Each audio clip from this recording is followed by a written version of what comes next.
এই তাসবিহ এই রকম তসবি দানা এইটা এইভাবে ছিঁড়ে পায়ের নিচে নেবেন। কেন?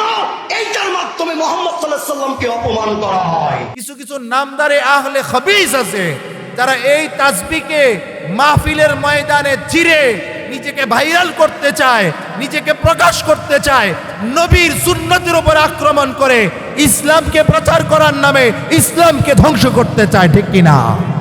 এই তাসবিহ হলো মুসলমানদের অস্ত্র, এই তাসবিহ হলো মুসলমানদের যন্ত্র, এই তাসবিহ হলো মিজানের পাল্লাকে ভারী বানানোর একটা মাধ্যম, ঠিক কিনা বলেন? এই তাসবিহ দেখবেন, এই যে তাসবিহ চিনেননি, তাসবিহ, আরে তাসবিহ চিনেননি আপনারা? এই তাসবিহ দেখবেন, এটার নাম হলো তাসবিহ। এটা এখন বর্তমানে একদল মানুষের চুলকানি হয়ে দাঁড়াইছে, ঠিক না বেঠিক? নেট খুললে দেখবেন কিছু কিছু নামদারি বক্তা আছে, কিছু কিছু নামদারে আহলে খবিস আছে যারা এই তাসবিহকে মাহফিলের ময়দানে চিরে নিজেকে ভাইরাল করতে চায়, নিজেকে প্রকাশ করতে চায়, নবীর সুন্নতের উপর আক্রমণ করে ইসলামকে প্রচার করার নামে ইসলামকে ধ্বংস করতে চায়, ঠিক কিনা? এই তাসবিহ হলো মুসলমানদের অস্ত্র, এই তাসবিহ হলো মুসলমানদের যন্ত্র, এই তাসবিহ হলো মিজানের পাল্লাকে ভারী বানানোর একটা মাধ্যম, ঠিক কিনা বলেন? একজন ইমানদারের পকেটে থাকবে তাসবিহ, একজন ইমানদারের পকেটে থাকবে মেসওয়াক, আর আহলে খবিস নামে কিছু দল বাহির হয়ে গেছে মাহফিলের মধ্যে তাসবিহ ছিঁড়ে নিজেকে বরত্ব বোঝায়, এটা বেদাত, নাউজুবিল্লাহ বলেন। আল্লাহ রাসূলের জামানায় মহিলারা পাথর এখান থেকে ওখানে নিয়ে নিয়ে তাসবিহ পড়তেন, সাহাবাই কেরাম তাসবিহ পড়তেন, এটা আল্লাহ রাসূলের জামানা থেকে সাবেত। কিন্তু কিছু কিছু দেখবেন আহলে খবিস এটাকে এখন বেদাত বলে সাব্যস্ত করতেছে, আমাদের ঈমানকে চুরি করে নষ্ট করার জন্য পায়তারা করতেছে, ঠিক কিনা? ও মুসলমান ইমানদার, ফজরের পরে বসে বসে সুবহানাল্লাহি ওয়া বিহামদিহি, সুবহানাল্লাহি ওয়া বিহামদিহি, শুধু এইটুকু, সুবহানাল্লাহি ওয়া বিহামদিহি কতবার? 100 বার যদি কেউ পাঠ করে প্রতিদিন, আল্লাহর নবী বলেন সমুদ্রের ফেনা পরিমাণ যদি ওই আল্লাহর বান্দার গুনাহ হয়, আল্লাহ তাআলা এই আমলের কারণে তার জীবনের সব গুনাহ মাফ করে দিবে। সুবহানাল্লাহ বলবেন না? সুবহানাল্লাহি ওয়া বিহামদিহি প্রতিদিন 100 বার পড়লে আল্লাহর নবী বলেন সমুদ্রের ফেনা পরিমাণ যদি গুনাহ হয় আল্লাহ মাফ করে দেয়। সুবহানাল্লাহি ওয়া বিহামদিহি প্রতিদিন 100 বার পড়েন। আস্তাগফিরুল্লাহ, আস্তাগফিরুল্লাহ, আস্তাগফিরুল্লাহ, আস্তাগফিরুল্লাহ প্রতিদিন 100 বার পড়েন। পারবেন না? প্রতিদিন 100 বার ইস্তেগফার পড়লে কি লাভ হবে?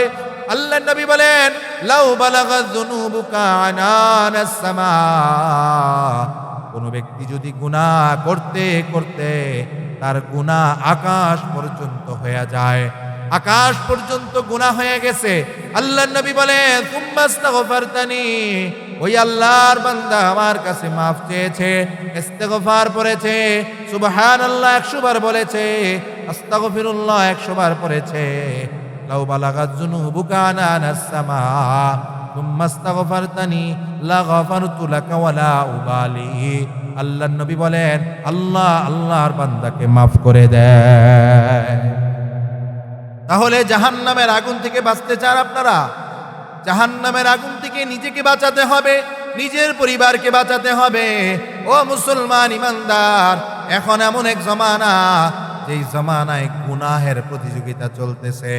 দেখবেন গুনাহের প্রতিযোগিতা, এই যে মাহফিল 11টা 12টার পরে মাহফিল চললে একদল মানুষ আছে তাদের গায়ের ভিতরে চুলকানি শুরু হয়ে যায়, বলে যে এত রাত্র পর্যন্ত মাহফিল শুনে লাভ নাই। কিন্তু একটু কানটা খাড়া করে দেখেন কোথায় যেন ডক্কর ডাক্কর বাজতেছে, ঠিক না বে ঠিক? এই যে ডেকসেট বাজতেছে কিনা, এমন জোরে ডেকসেট বাজায়, 12টা না, 1টা না, 2টা না, যতক্ষণ মনে চায় বাজায়।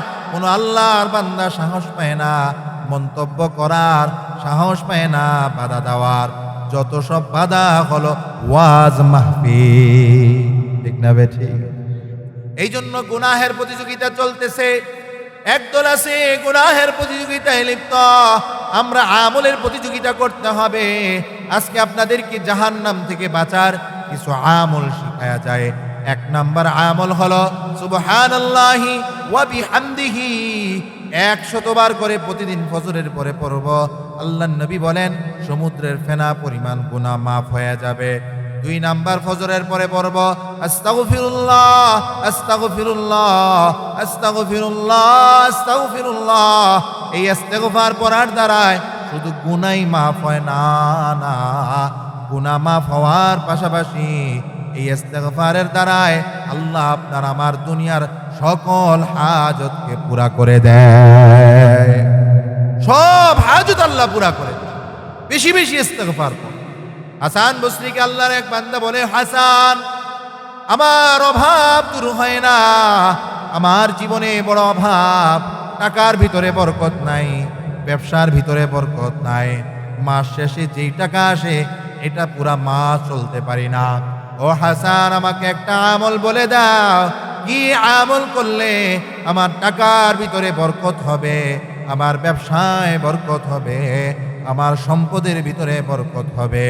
হাসান বসরি রহমতুল্লাহি আলাইহি বললেন, বসো। আরেক আল্লাহর বান্দা আসলো, আসার পর বলে, হাসান, আমার সন্তান হয় না, আমার সন্তান না হওয়ার কারণে আমার বিবি বড় পেরেশান, আমিও পেরেশান, আত্মীয় স্বজন সকলেই পেরেশান। এমন একটা আমল বলে দাও না যে আমল করলে আল্লাহ আমাদেরকে সন্তান দিবে। হাসান বসরি রহমতুল্লাহি আলাইহি বললেন, বসেন। আরেক আল্লাহর বান্দা আসছে, আসার পর বলে, হাসান, আমাদের এলাকায় বৃষ্টি হয় না, বৃষ্টির বড় অভাব, জমিনের ফসল নষ্ট হয়ে যাচ্ছে, জমিনের ফসলগুলো নষ্ট হয়ে যায়। ও হাসান, আপনি তো আল্লাহওয়ালা বুজুর্গ, একটু দোয়া করেন না যেন আমাদের এলাকায় বৃষ্টি হয়ে যায়। হাসান বসরি রহমতুল্লাহ আলাইহি বললেন, বসা। এই 3 জনকে একত্র করে হাসান বসরি বললেন, তোমাদের 3 জনের সমস্যা 3টা, কিন্তু সমাধান হলো একটা। সমস্যা 1000, সমাধান 1। সমস্যা লাখ হতে পারে, সমাধান 1। সমস্যা কোটি কোটি হতে পারে, সমাধান 1। সেই সমাধান হাসান বসরি রহমতুল্লাহ আলাইহি বলে, তোমার অভাব, সমাধান একটা। তোমার সন্তান হয় না, তাও সমাধান একটা। তোমার বৃষ্টি হয় না, তাও সমাধান একটা। তখন হাসান বসরি রহমতুল্লাহ আলাইহি কোরআনুল কারীমের একটি আয়াত তেলাওয়াত করলেন। হাসান বসরি বলেন, ফাকুলতু আস্তাগফিরু রাব্বাকুম ইন্নাহু কানা গাফফারা। একটা আমল সমাধান হলো সব। 1 নাম্বার হলো ফাকুলতু আস্তাগফিরু রাব্বাকুম, বেশি বেশি ইস্তেগফার পড়া। ইন্নাহু কানা গাফফারা, আল্লাহ হলেন ক্ষমাশীল। আর যে সমস্যার কথা বললা, আল্লাহ বলেন, ইউরসিলিস সামাআ আলাইকুম মিদরারা ওয়া ইউমদিদকুম বিআমওয়ালিন ওয়া বানিন। আল্লাহু আকবার। এই অভাব ইস্তেগফার পড়া দূর হয়ে যাবে। সন্তান হয় না, ইস্তেগফার পড়া আল্লাহ সন্তান দিবে। বৃষ্টি হয় না, ইস্তেগফার পড়া আল্লাহ বৃষ্টি দিয়ে দেবে। ও মুসলমান ইমানদার, এই জন্য বেশি বেশি ইস্তেগফার পড়া।